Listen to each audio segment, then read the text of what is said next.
ит 2023 жылы демалуға мүмкіндік туады.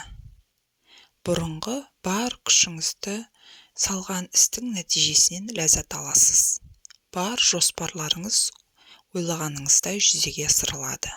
Мүлік мәселесі оң шешіледі.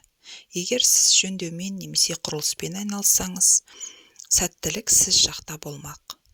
Бұл жыл көшуге, алысқа саяхаттауға, сондай-ақ бәрін қалпына келтіру процесіне өте қолайлы болады. Ересектер өз дербестігінде бекітіледі. Оқшаулану өміріңіздің негізгі тәсілі болады. Осы бағытта маңызды шешім қабылдау қажет. Ұзақ уақытқа созылған одақтың үзілуі толық бөлінуі мүмкін. Осыған байланысты материалдық жағдай айтарлықтай жақсарады.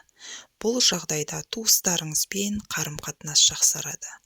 Ал жастардың некеге тұру барлық мүмкіндігі бар. Осымен 2023 жылға болжамдарыңыз аяқталды. Лайк басып, комментарий жазып, қолдауларыңызды күтемін.